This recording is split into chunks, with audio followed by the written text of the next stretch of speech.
23 juin 2021, mesdames, messieurs, bonjour et bienvenue à Daily Sport.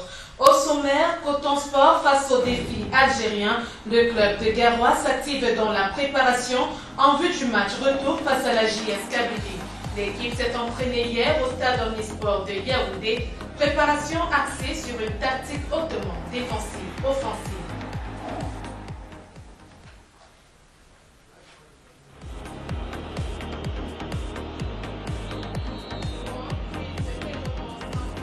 « 560 millions de francs CFA, c'est la somme que réclament les présidents de club. Faute de quoi, la phase retour des championnats Elite One et tout ne sera pas possible. Réaction des acteurs à suivre dans Focus League.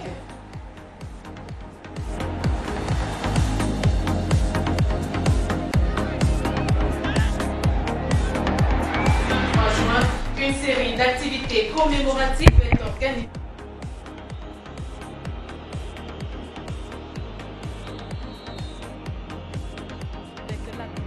Pierre de Coubertin.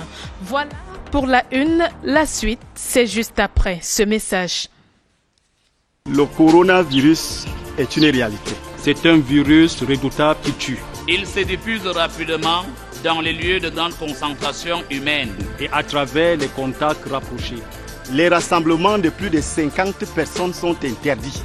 Respectons les gestes barrières et toutes les mesures prescrites par le gouvernement. Il y va de notre vie à tous. En cas de non-respect, vous vous exposez aux sanctions prévues.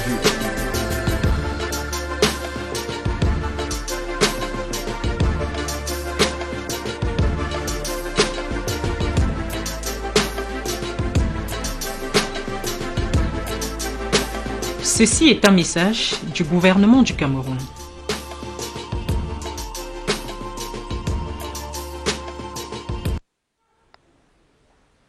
Merci de nous suivre. La journée mondiale de l'olympisme se célèbre ce 23 juin. À l'occasion, le comité international olympique prescrit à ses associations membres des commémorations. Le Cameroun, en cette édition, n'a pas dérogé à la règle. Pour marquer l'événement ce mercredi, une coupe Pierre de Coubertin est organisée à l'Institut Françoise Mbango. L'importance de cet événement nous est présentée ici par Évariste Eyenga.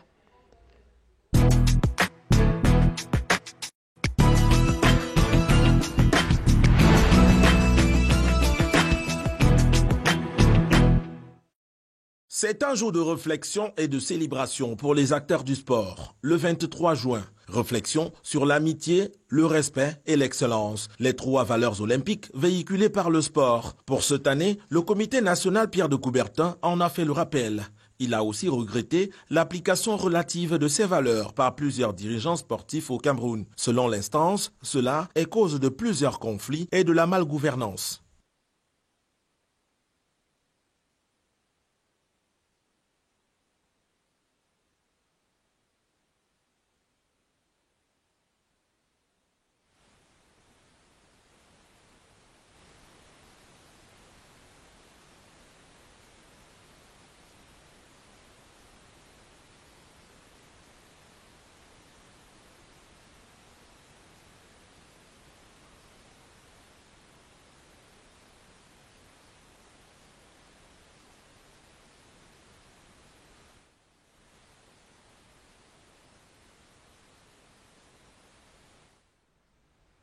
Désolé pour la mauvaise qualité sonore.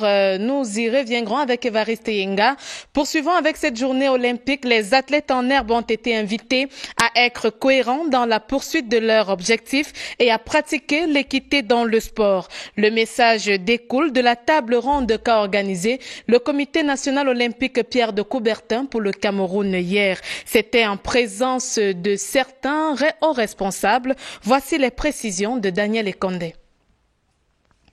On board the panel are aspiring athletes listening keenly to sports stakeholders. It was a great occasion for our stakeholders and our members to talk about Olympic values, how we can spread it in the society and how Olympic value can help, transforming positively the society.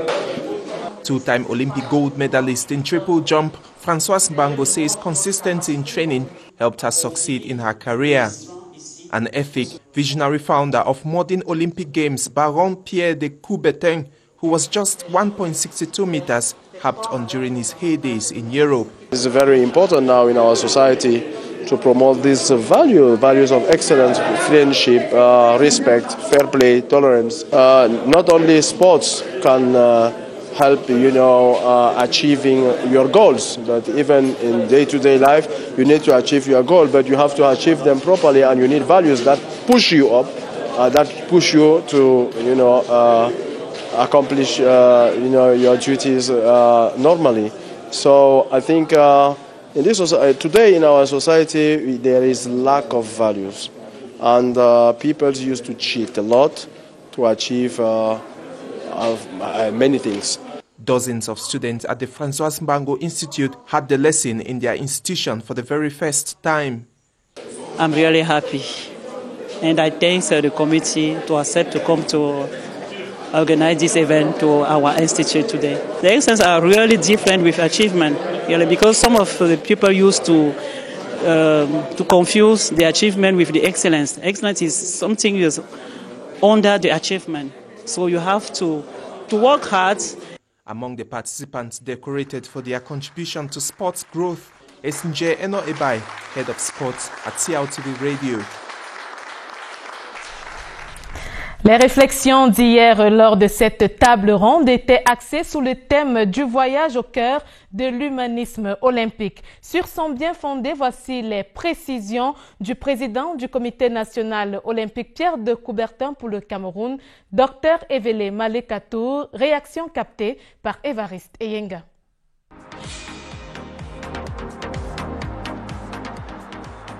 Cette rencontre était déjà une occasion de rencontre précisément où nous avons regroupé ce que nous avons de pupilles, d'intervenants dans le cadre des activités.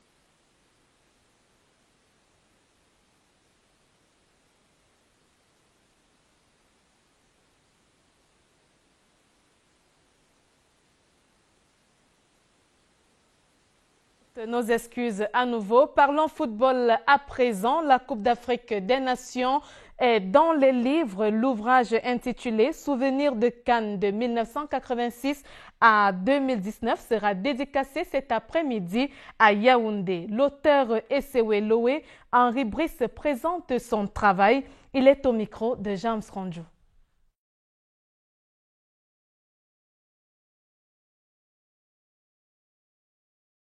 Cet élément que nous n'avons pas, parlons toujours de la Coupe d'Afrique des Nations et de la controverse autour de certains stades et hôtels devant abriter la compétition. D'après le directeur du tournoi et le président de la commission communication du COCAN, le stade Olembe est fin prêt. Et en ce qui concerne la ville de Garoua, les hôtels commencent à afficher plutôt fière allure. Ils étaient les invités de l'émission Sports Club. Michel Dissaquet et Abel Mbengue ont été invités donc à l'émission Sports Club. Voici quelques-unes de leurs réactions. Monsieur le président de la commission communication a été clair. La CAF demande quoi? La CAF demande une bonne pelouse, des vestiaires, des terrains d'entraînement et le parking pour que le match se joue. Lorsqu'on parle du complexe, il y a d'autres infrastructures qui ne concernent pas la CAF. Il y a la galerie marchande, il y a l'hôtel 4 étoiles, etc., etc. Yaoundé a beaucoup d'hôtels. On ne peut pas compter sur l'hôtel 4 étoiles d'Olembe pour loger qui que ce soit. C'est ce que les gens ne comprennent pas. Tout est là, mais à Olembe, il y a eu d'abord les 2 stades annexes qui ont servi pour le CHAN. Je pense que le secrétaire général de la CAF a vu, et je pense qu'il a dit clairement, monsieur le ministre, que ce qu'il est en train de voir, ce n'est pas ce qu'il a eu comme information. Tout est là, les écrans géants sont commandés, la pelouse est vraiment, lui-même l'a dit, top mondial. Les voies d'accès? Les voies d'accès, tout est là. Je pense que les équipes sont entraînées lors du champ là-bas. Il n'y a pas eu de problème. Quand bien il y aurait des problèmes au niveau des voies d'accès, il y a ce qu'on appelle des couloirs spéciaux. Ça veut dire que quoi? Ça veut dire que si une équipe veut se déporter au stade, on arrête toute la circulation et on laisse évoluer cette équipe-là. Donc je pense qu'il n'y a pas de problème, il n'y a pas d'inquiétude au niveau du stade Olembe. Monsieur le ministre de la Communication était là pour... Il n'y a pas de problème au niveau d'Olembe. Olembe est fin prêt. Il y a le tartan qui doit être positionné. Il n'a pas été fait à cause des intempéries. On ne place pas le tartan en pleine saison pluvieuse. Qu'est-ce qu'il reste à faire dans ce stade? Il y a les écrans géants. Les écrans géants sont commandés. Les écrans géants sont dans le bateau. Il y a la zone média. Voilà deux éléments. Au niveau des vestiaires, il y a les box des joueurs. Après, il y a les écailles qu'il faut placer. Ça, c'est sur le plan esthétique. On a déjà tiré tous les câbles. On a déjà commencé à accrocher les écailles de pangolin. Le stade de Olembe a 5 vomitoires. 5. Qu'est-ce que j'entends par vomitoire? Et vous le savez bien. Bon, je vais expliquer ça à vos téléspectateurs. Ce sont des accès fermés et qu'on ouvre seulement lorsqu'il y a déferlement de sortie qui peuvent faire sortir 1000 à 1500 personnes par vomitoire en 15-20 secondes. C'est un officier de sécurité de la FIFA et de la CAF qui vous parle. À Garoua, il y a l'hôtel de Ribadou, il y a le motel Plaza qui attend une extension. Comment se portent les travaux de construction de l'hôtel de 70 chambres, les travaux de réhabilitation de l'hôtel La Benoît? En tout cas, je pense que ce qu'il faut dire aux Camerounais, c'est que la répartition a déjà été faite. Les officiels CAF ont déjà un hôtel, les 4 équipes ont déjà leur hôtel. L'hôtel à Benue, au finish, aura 108 chambres. Ça sera tout simplement un supplément. Pour le moment, les 4 équipes sont casées, les officiels CAF sont casés. Maintenant, on est en train d'élever le niveau, quitte à ce que la CAF décide de changer leur hôtel selon le confort d'hôtel qui sera terminé. Effectivement, il y avait des problèmes de logement. Pas de point d'infrastructure sportive. Voilà pourquoi le président de la commission... Effectivement, voilà pourquoi le président de la commission infrastructure, il est à Garoua toutes les semaines. Et nous allons faire, je crois, avant la cérémonie du tirage fort, nous ferons encore un tour là-bas avec monsieur le président de Kokan. Mais ce que les Camerounais doivent aussi maîtriser, c'est que la CAF, selon le cahier des charges, a besoin d'un hôtel de 3 étoiles. 3 à 4 étoiles. Mais nous avons des hôtels de 2 étoiles, d'1 étoile qui peuvent héberger les spectateurs. C'est ce que les gars ne comprennent pas, parce que pour qu'une CAN se joue, vous avez les équipes, vous avez les officiers CAF, vous avez les journalistes, vous avez les spectateurs. Le problème réside au niveau des standards des hôtels qui doivent accueillir les 4 équipes et les officiers de la CAF. Donc l'hôtel La Benue qui avait des soucis, je crois qu'ils ont déjà livré 68 chambres. Donc nous sommes en train d'aller progressivement vers 108 chambres. Une fois que l'hôtel La Benue livre ses 108 chambres, il n'y a plus de soucis. Maintenant, on aura des pieds de rechange, on peut tourner le dos à l'hôtel de 70 chambres. Effectivement. Mais pour le moment, il y a déjà un hôtel qui va prendre 2 équipes. Et il convient de rappeler que c'est la CAF qui arrête les hôtels, que ce soit des équipes, que ce soit les officiers CAF. Nous leur présentons tout simplement ce que nous avons sous la main, et ce sont eux maintenant, après le tirage au sort, qui font la répartition. Tout est dit, Sports Club, c'est le lundi, mercredi et vendredi à partir de 22h. C'est une émission présentée par Jean Cyriac Bessé. Reparlons de ce livre qui vient enrichir les bibliothèques. L'ouvrage intitulé « Souvenirs de Cannes 1986 à 2019 » sera dévoilé cet après-midi à Yaoundé. L'auteur Essewe Loé Henri Brice présente son travail. Il est au micro de James Ranjo. Souvenirs de Cannes est un livre qui se veut une mini-encyclopédie du football africain, de la CAN notamment.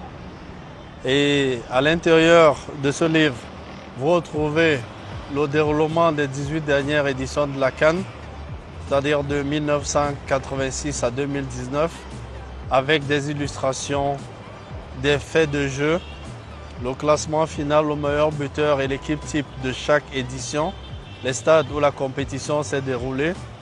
Vous avez également le meilleur buteur et le meilleur joueur. Ça, c'est en ce qui concerne la première partie.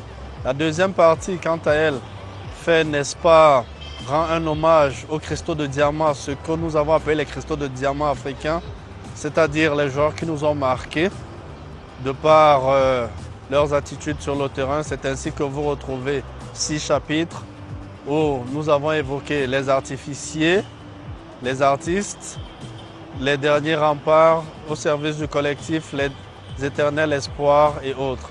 Ensuite, à la troisième partie, nous avons fait une place aux sélectionneurs. On a tendance à oublier les sélectionneurs qui ont accompagné les équipes africaines à la gloire finale. À cet effet, nous avons mis d'un côté les enfants du terroir, c'est-à-dire les ressortissants africains qui ont eu à gagner des Coupes d'Afrique des Nations avec les sélections africaines. Et d'un autre côté, ce que nous appelons communément les sorciers blancs. À la fin donc de l'ouvrage, en annexe, vous avez tout ce qui concerne la Coupe d'Afrique des Nations de 1957 à 2019. Vous avez entre autres le nom du pays organisateur, le premier, le deuxième, le troisième, le quatrième de chaque édition, ainsi que le meilleur buteur de chaque édition. Vous avez toujours en annexe les meilleurs buteurs de toutes les éditions, le joueur le plus titré, le goléador de toutes les Coupes d'Afrique des Nations, à savoir Samuel Eto'o-Fils avec les 18 buts. Et également, nous pouvons à quelle minute et les faits de jeu qui ont conduit à ce but.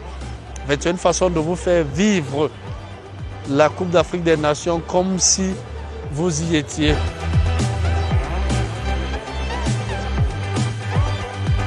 Souvenir de Cannes se veut un livre pour les journalistes sportifs, pour les amateurs de football, pour les entraîneurs, pour les académiciens, pour tous ceux qui s'intéressent au football en général.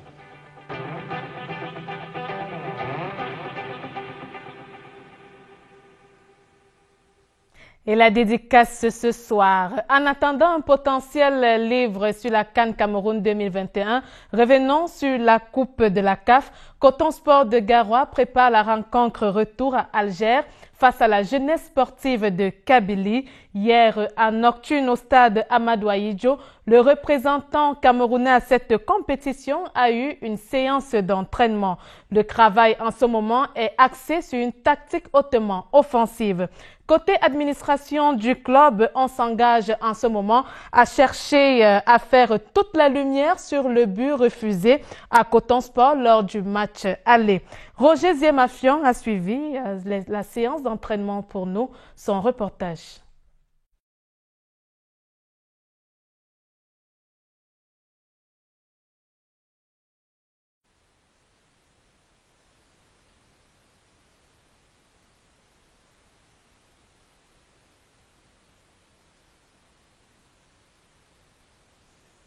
Il est 20h quand l'Africain Coton Sport de Garoua arrive au stade Amadou Ahidjo.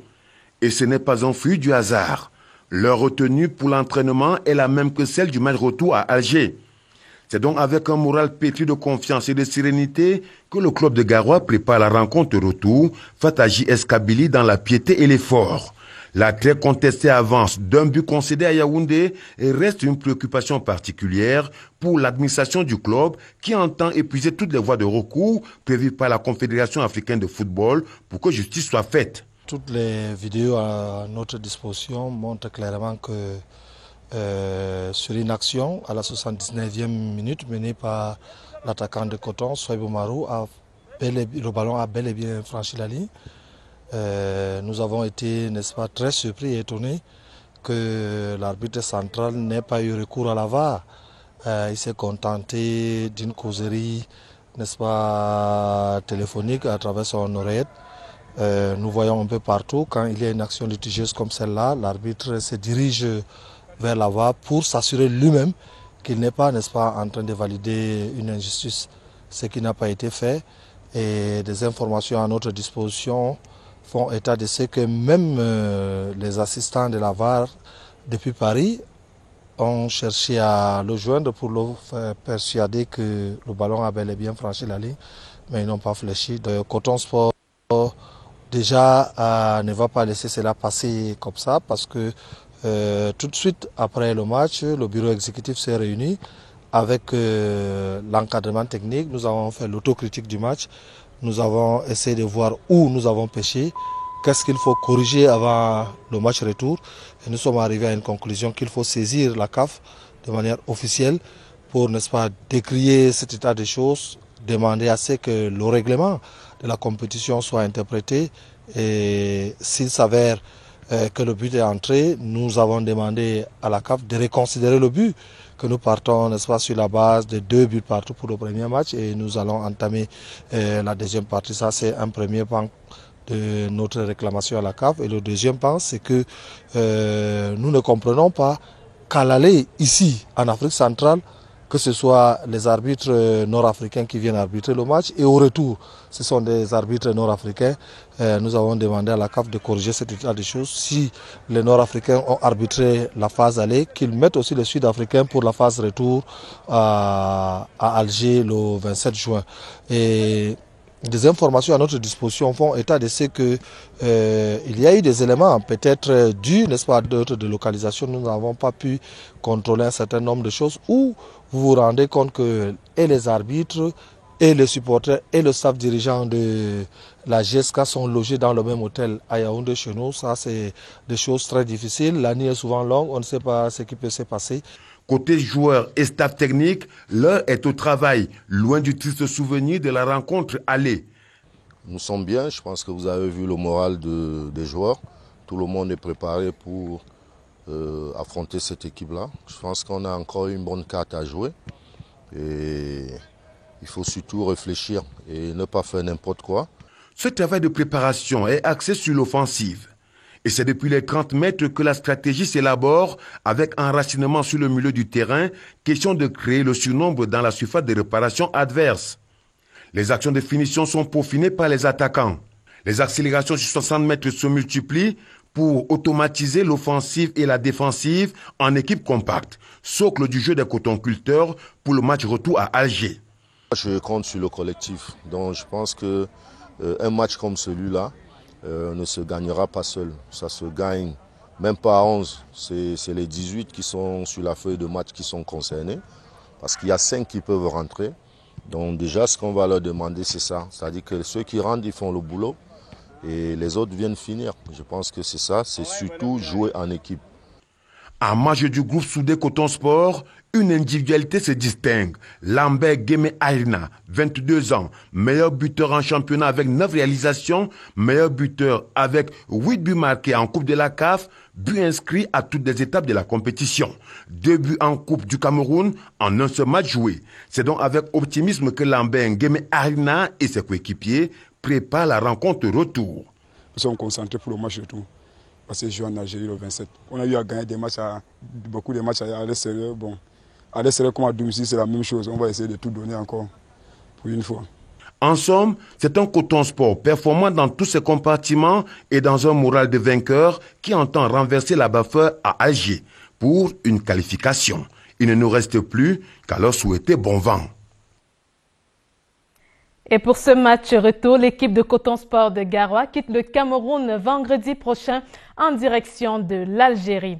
Intéressons-nous à présent tant soit peu à une icône du football féminin au Cameroun. Elle a fait parler d'elle à la Coupe du Monde Canada 2015. Il s'agit de Gaëlle Nganamouit. Elle a été meilleure joueuse africaine cette année-là. Après avoir fait son temps comme attaquante des Lions Indomptables de football, elle devient aujourd'hui l'une des plus jeunes team managers d'une équipe nationale senior dame dans notre pays. Elle a été nommée le 18 juin dernier. Esther Ayimbo, ce matin, nous propose son portrait. Gaëlle Deborah Nganamouit, c'est au total 43 sélections. La désormais team manager des Lions Indomptables a remporté avec cette équipe les Jeux africains de 2011. La saison 2010-2011, elle est sacrée meilleure joueuse du championnat camerounais. Après quelque temps, elle s'envole pour l'Europe. Premier arrêt, le ZFK, Spartak Subotica, club avec lequel elle remporte un doublé, coupe et championnat. Ensuite, la Lionne dépose ses valises à Eskilstuna, en Serbie. Là, elle marque 18 buts. En 2016, Rosengard lui ouvre ses portes. En 2017, elle signe en Chine au Dalian Kanjian. Elle la prépare depuis 2020. Elle passe une formation d'entraîneur au centre d'excellence de la CAF en Bankomo. L'ancienne attaquante des Lions indomptables est aujourd'hui team manager de l'équipe au sein de laquelle elle a joué. Bon vent à Gaël Nganamouit dans ses nouvelles fonctions. En ce moment, le Cameroun participe à la Coupe Davis Zone 4 du côté de Brazzaville au Congo.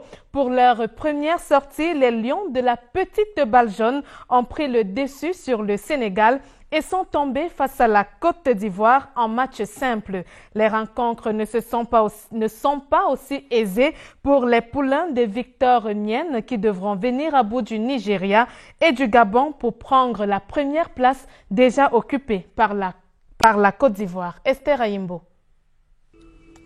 Le Cameroun vient à bout du Sénégal le premier jour, 2-1 et perd face à la Côte d'Ivoire le second jour par le même score, 2-1. En levée de rideau, en match simple, Etienne Thébault perd face au numéro 2 ivoirien 6-3, 6-3.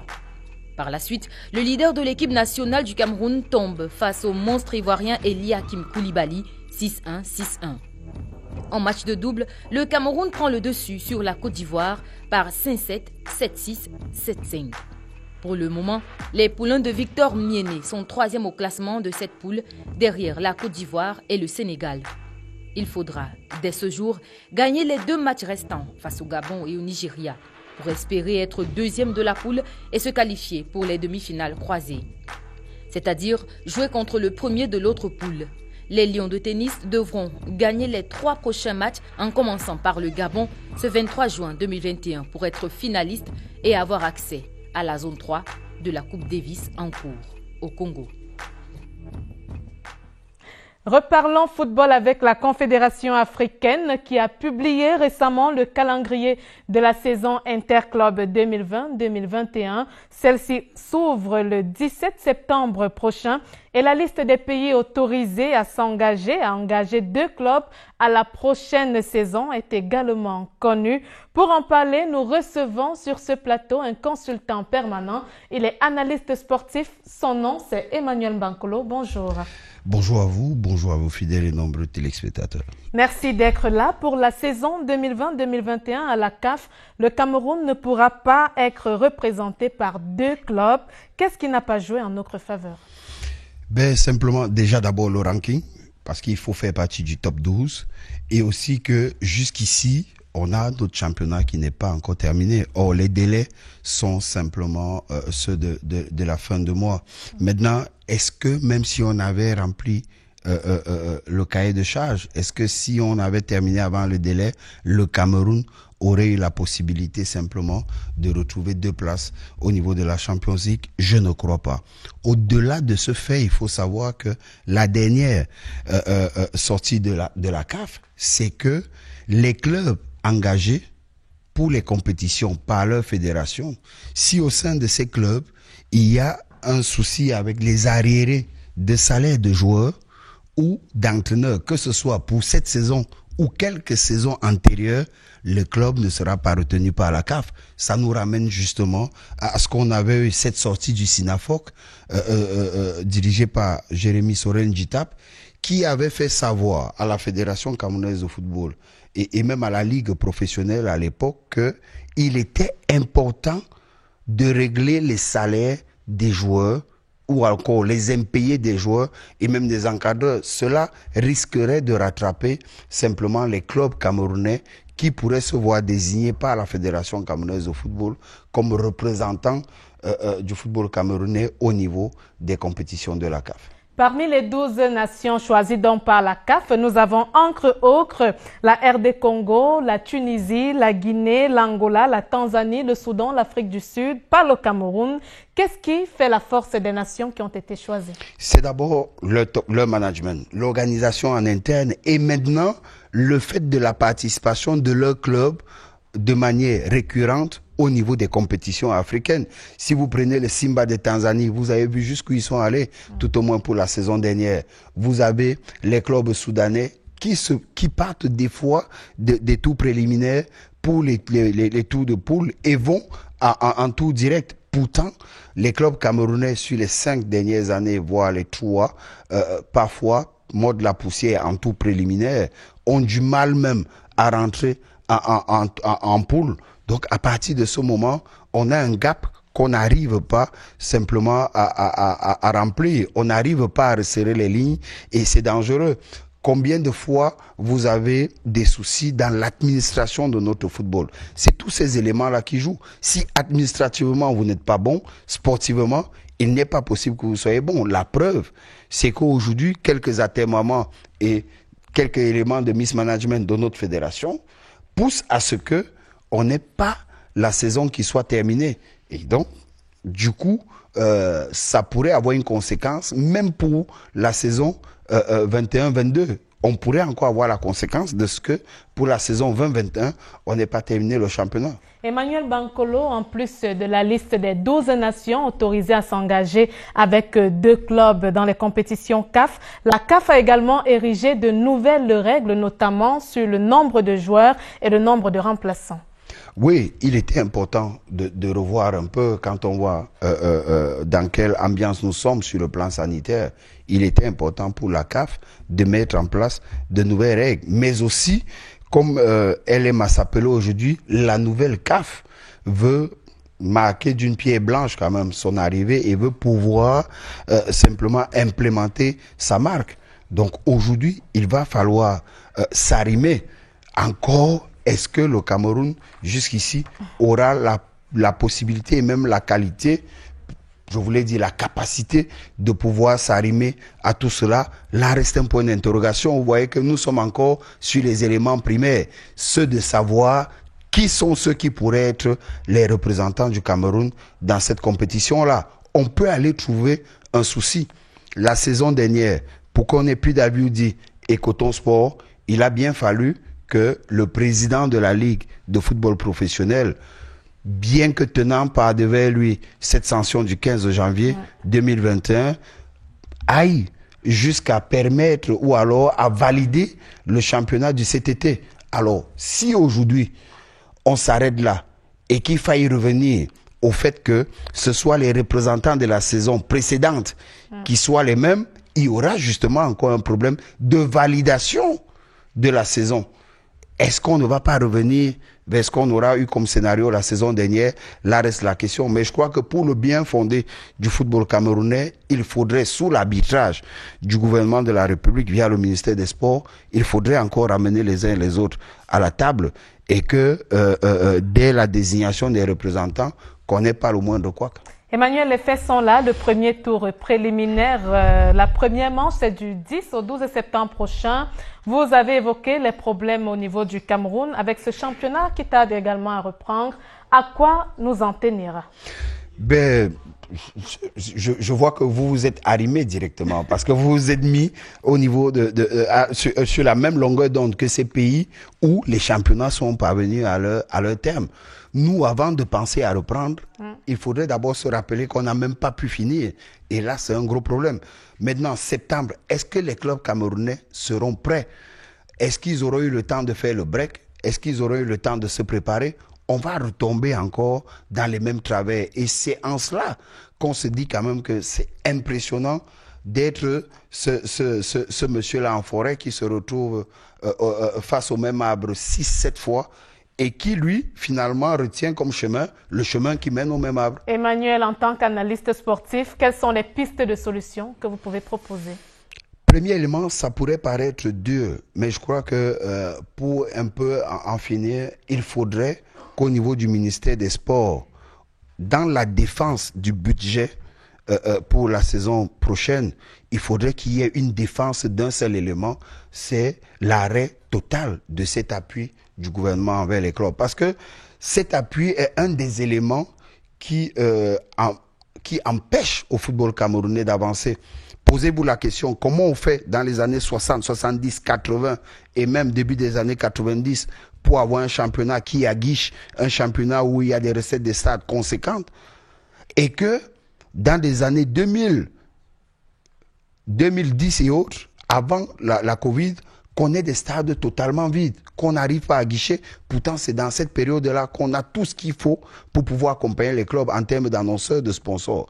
Il y a un vrai problème. Est-ce que, finalement, les présidents de clubs, les promoteurs ne se sont pas considérés comme des fonctionnaires? Parce que aujourd'hui, pourquoi on a arrêt de championnat? Parce qu'il y a des personnes qui estiment que l'État de la République, le gouvernement de la République leur est redevable par rapport à cet appui-là. Donc moi je pense qu'il faut arrêter.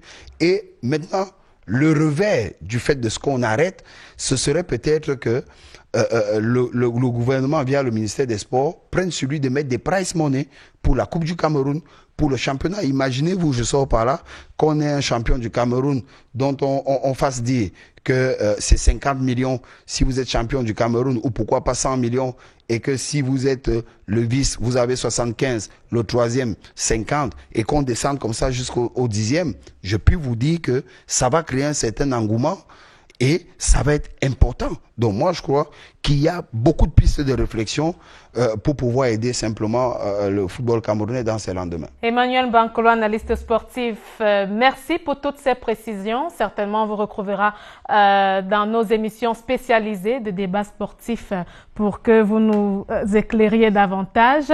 Nous poursuivons Daily Sport avec le handball. La page de la 4e édition du Festi-Vacances Handball est désormais tournée. Le clap de fin a été marqué par la célébration du jubilé des anciennes gloires. Un tournoi organisé à l'occasion a permis de révéler 2 vainqueurs, Pandore Dame et Youk Monsieur. C'était dimanche dernier au gymnase de l'école des travaux publics de Yaoundé. Daniel Ekonde.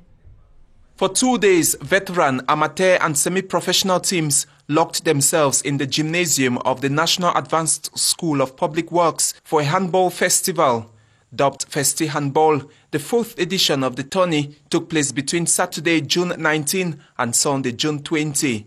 It is organized by former handball player Bernadette Martinez, who is the vice president of Fab Handball Club. Her aim is to promote the sport across age groups.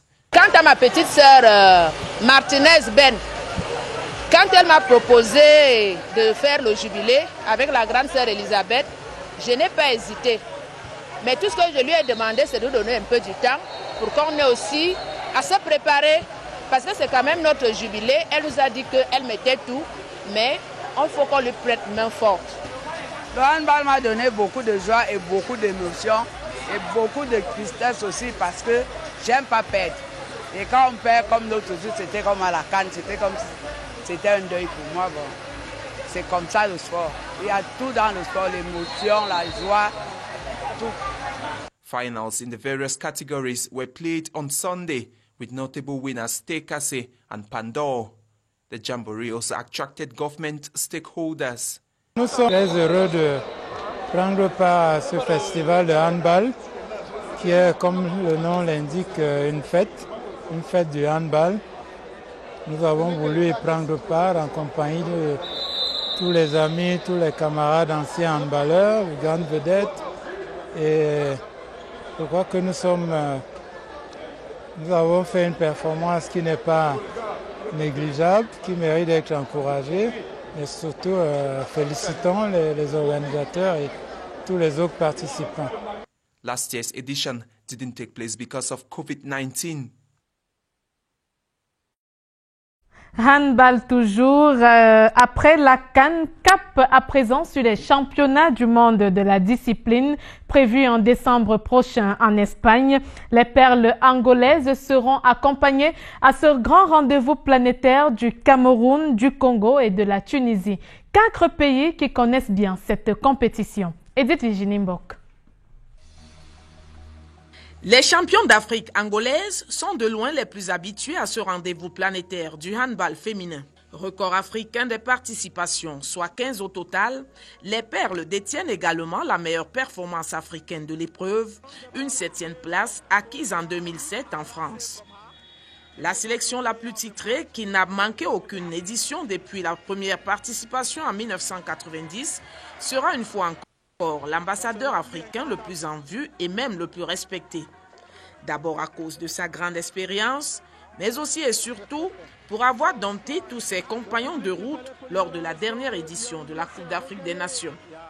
Après le Congo qu'elle a dominé sans partage en poule, l'Angola s'est ensuite débarrassée de la Tunisie et conduite avec élégance en demi-finale à la faveur d'une prolongation avant de s'offrir le scalp des Lions indomptables du Cameroun. 15e à la dernière Coupe du Monde, l'Angola sera en Espagne avec bien d'ambition. À ses côtés, la Tunisie et ses 9 participations, deuxième meilleure performance africaine. C'est le tout premier pays africain à disputer cette compétition. C'était en 1975 où elle avait terminé à la 12e et dernière position. Après avoir manqué l'édition 2019, les Aigles de Carthage auront pour ambition d'aller au-delà de la 24e place obtenue en 2017 en Allemagne. Elles ont d'ailleurs donné un signal fort en faisant jeu égal avec l'Angola dans le temps réglementaire de leur demi-finale. Autre plénipotentiaire, le Congo. 5 participations à son actif. L'équipe n'a plus été vue à ce niveau de compétition depuis 2009, mais les Diables Rouges ont montré suffisamment de qualité pour tutoyer les meilleurs. 22e pour sa dernière apparition, le Congo sera une curiosité pour ses adversaires, beaucoup plus que les Lions indomptables du Cameroun, qui n'ont que 2 apparitions à ce niveau.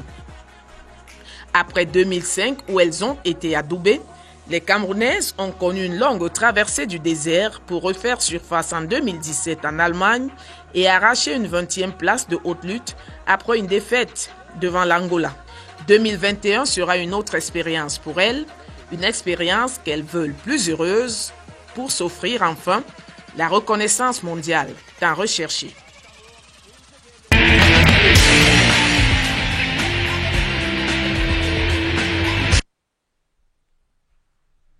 Des nouvelles du football local à présent avec l'homme du match Armand Ambassa. Bonjour. Bonjour Rosalie Sofinke, bonjour aux nombreux téléspectateurs de la CRTV Sport and Entertainment. Vous ouvrez avec la Guinée Super League, un match de la 18e journée se dispute ce mercredi. Il faut dire que le stade municipal de Sa servira de cadre tout à l'heure à 14h à cette confrontation entre Éclair local et Vision Sport de Bamenda. Match comptant pour la 18e journée de la Guinness Super League à suivre également demain jeudi du côté des Bolova au stade Corvos. Caïman sera en déplacement sur le terrain de FC et Bolova. Un match, on l'a dit, qui est programmé à 15h de ce côté.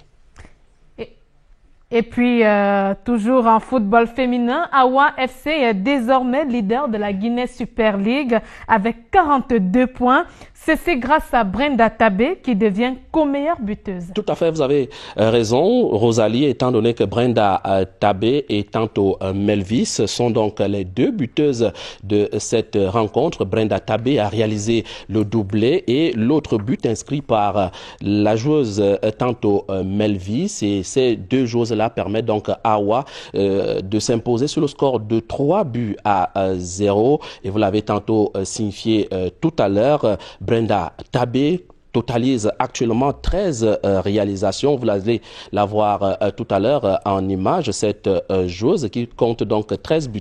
Comme je le disais tout à l'heure, elle a rejoint donc la joueuse Eliane Bibout au classement des meilleures buteuses de la Guinness Super League. Catherine Bengono, quant à elle, est 3e buteuse, 3e meilleure buteuse avec 10 réalisations, sans oublier Raissa Nanga. Grâce à cette victoire donc, pour terminer, Awa FC de Yaoundé, Awa qui prend donc la place de Louvre Minpro avec 42 points au compteur. On verra bien ce qui va se passer pour la suite de cette Guinness Super League. Armand Ambassa, nous avons un dossier consacré à l'arrêt du championnat de football professionnel. Quelles sont les dernières nouvelles ce matin? Les dernières nouvelles, c'est que les championnats Elite One et tout sont à l'arrêt depuis pratiquement 2 mois. Les joueurs ne jouent pas et nous sommes allés à la rencontre d'un président de club. Il s'agit d'Alex Gaspard Owona, le président de Renaissance Football Club de Ngoumou. La question lui a été posée, ça coince à quel niveau? Je vous propose de l'écouter. Pratiquement 2 mois que nous ne jouons pas. Dans nos budgets, nous avons prévu la subvention ou l'appui de l'État. Nous sommes dans le regret de dire que si nous n'avons pas d'argent, nous n'allons pas reprendre le championnat. Nous avons été reçus à la présidence de la République, nous avons été reçus à la primature. Nous avons dit à la Fédération camerounaise de football que si la subvention n'arrivait pas, nous n'allons pas reprendre le football professionnel au Cameroun. Nous ne sommes pas là pour faire la politique. Nous dépensons de l'argent au fil des jours pour encadrer des jeunes Camerounais. Je pense que c'est aussi du devoir des pouvoirs publics. Le football professionnel aujourd'hui encadre plus de 5000 jeunes Camerounais. Je dis bien plus de 5000 jeunes Camerounais. Et penser que nous ne faisons rien et qu'il faille nous mépriser de la sorte, si rien n'est fait, il n'y aura pas de football professionnel. Et je dis ce que tous les présidents de club pensent. Vous avez constaté que depuis l'arrêt, personne n'est prêt à bouger. Les conséquences sont telles que vous imaginez qu'un président de club, vous avez 60 à 70 jeunes que vous encadrez, ils sont logés, ils sont nourris, ils sont soignés et ils s'entraînent et nous payons les primes d'entraînement. La preuve, nous avons joué la Coupe du Cameroun. Renaissance a été éliminée par PWD, je pense que c'était vendredi dernier, à Bafoussam. Nous nous sommes déplacés, nous avons dormi à Bafoussam dans un hôtel UP, nous avons mangé, ils ont joué. C'est pour vous dire que nous continuons d'encadrer ces jeunes. En fait, nous voulons transmettre un message. Mettre un message et on rappelle à nos téléspectateurs que le montant attendu, le montant de cette subvention est de 560 millions de francs CFA. Entre-temps, le ministre des Sports et de l'Éducation physique, le professeur Narcisse Mouele Kombi, dans un communiqué, informait donc Rosalie Sofinke, ses présidents de club, de la disponibilité d'un montant de 200 millions de francs CFA comme avance de cette subvention. Là également, les présidents de club ne semblent pas être satisfaits. En témoigne la réaction d'Alex Gaspard Ouna. Le message, il est clair. Les présidents de clubs ne vivent pas de cette subvention. Les clubs ne vivent pas de la subvention. Mais seulement ça fait partie de leur budget. Et si ça fait partie de leur budget, ils ont besoin de cet argent. La subvention que nous attendons de l'État est de 560 millions. Parce que quand on parle de 200 millions, je vous rappelle que les 560 millions étaient pour 28 clubs. Aujourd'hui, nous sommes 35. Et ça ne prenait pas en charge l'entièreté du club. C'est-à-dire que c'était pour 22 joueurs et 3 encadreurs. Je vous rappelle que dans un club, en termes d'encadreurs, nous avons un minimum de 7 encadreurs par club. Et nous avons un minimum de 30 joueurs. Comme pour dire que c'était effectivement un appui. Un appui. Maintenant, ceci dit, pendant un mois, où il faudrait partir de Bafoussam pour Garoua, de Garoua pour Bamenda, de Bamenda pour Douala, de Douala à Bafoussam. Vraiment, il faut dire les choses. Si on avait une petite considération pour le football camerounais, 560 millions ne représentent rien, et je dis bien rien du tout. Les 200 millions, c'est clair. Si nous n'avons pas 560 millions, nous ne reprenons pas le championnat.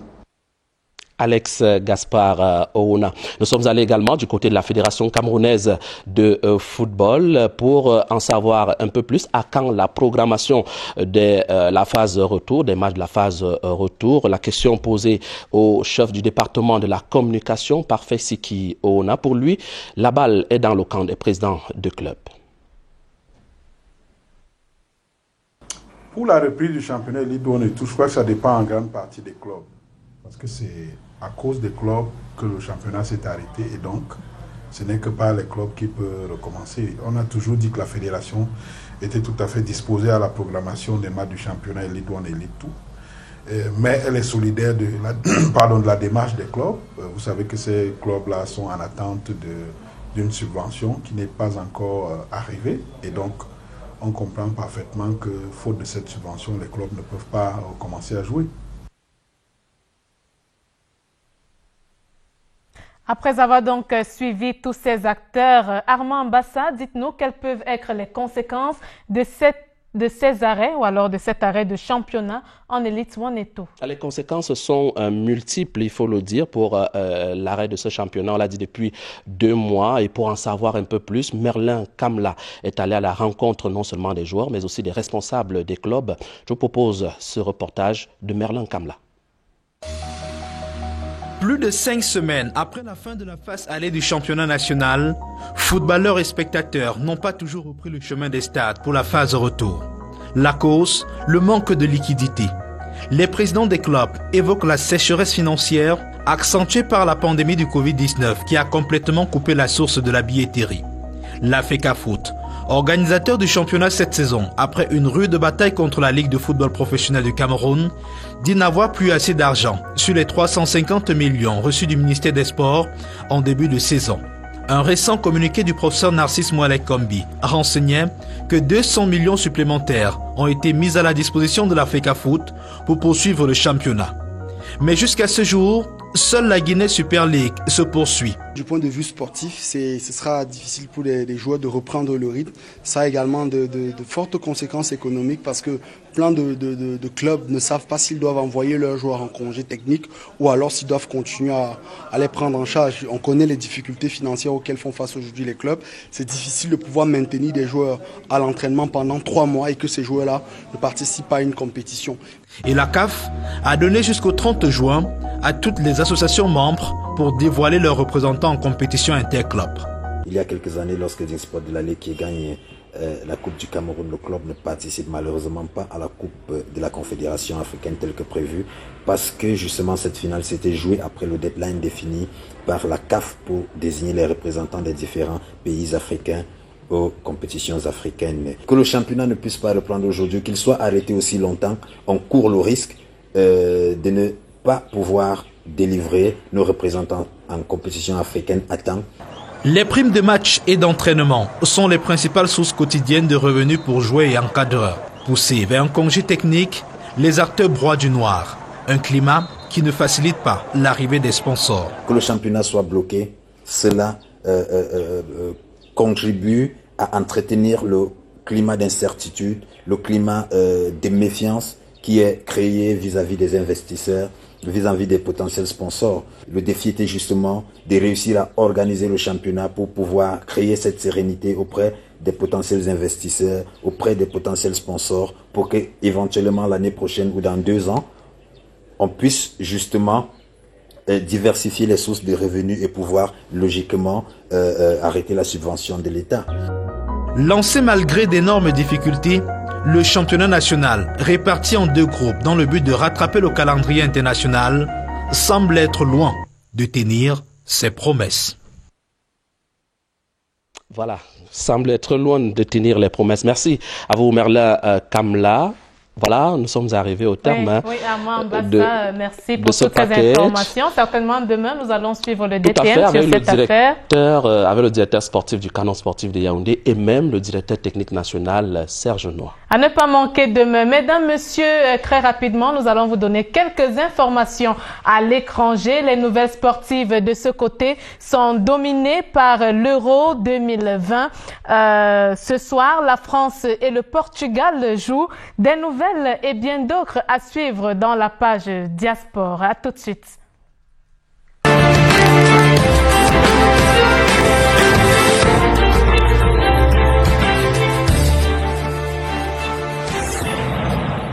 Toutes les précisions, Daniel Ekondé, déjà sur ce plateau, très rapidement, bonjour.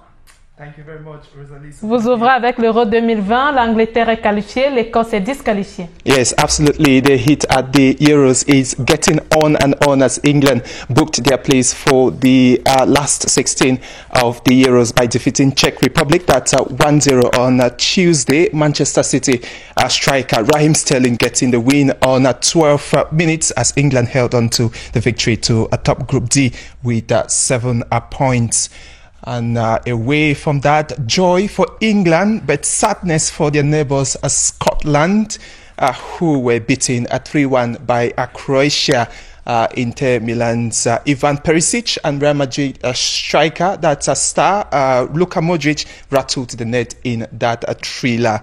In today's games, we have Slovakia versus Spain, as well as Sweden versus Poland.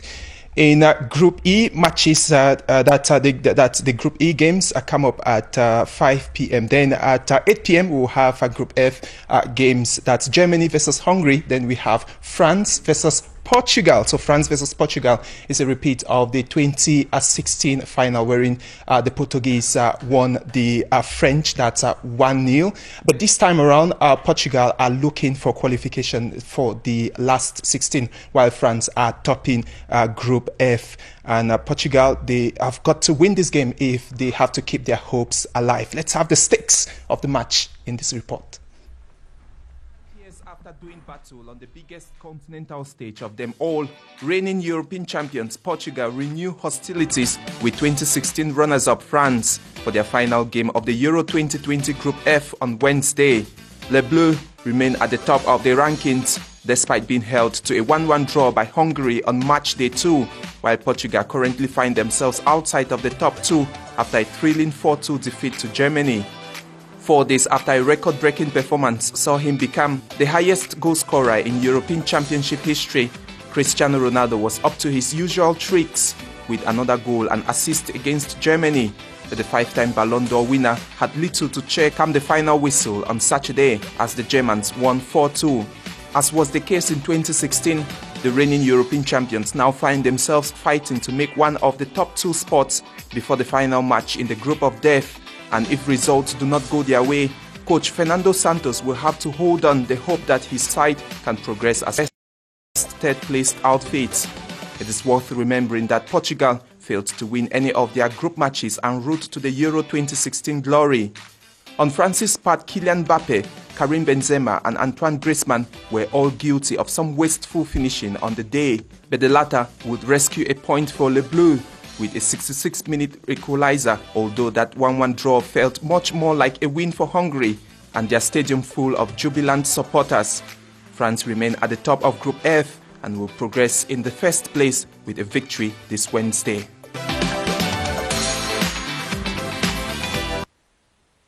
Daniel Conde, let's talk now about the Copa America.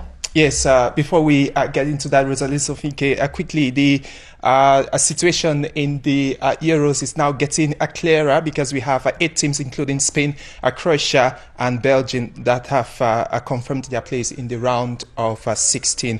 As I've seen, the teams are also talking about the Netherlands. They did that 100%, and also Belgium. Now, like you said, let's keep you up to speed with what's happening in South America. That's in the Copa America. Argentina took a step to qualifying for the quarterfinals with a 1-0 win over Paraguay on Tuesday. So Sevilla midfielder Alejandro Dario Gomez got the lone goal for the Argentines. Argentina now lead Group A with 7 points. In the other Group A game, Chile kept their hope alive in qualifying by separating with Uruguay 1-1. The next games are scheduled today and early Thursday. And we have that in Group B. So we have Ecuador versus Peru, Brazil versus Colombia. So the defending champions and also hosts Brazil will be taking on Colombia in that thriller. Rosalie? That's all for this morning, Daniel Conde. I think we have tennis. You want to end with the just tennis? to wrap up with that. Okay. Because less than 5 days to the Wimbledon. Remember, after the French Open, we have the Wimbledon that will be coming up on the 28th. So a Tunisian second seed, Ons Jabeur, is relishing her Birmingham Classic title after defeating Russia's Daria Kasatkina in straight sets to win her first singles. World number 24, Jabeur triumphed against the 4th seed to become the first Arab woman to win the WTA. And that's it. Thank you, Daniel Conde, for the international news. See you tomorrow. That's right. Mesdames, Messieurs, c'était tout pour Daily Sport de ce matin. Une réalisation de Benjamin Bidias, assisté de James Grandjour à l'édition. Rendez-vous demain 11h pour votre émission.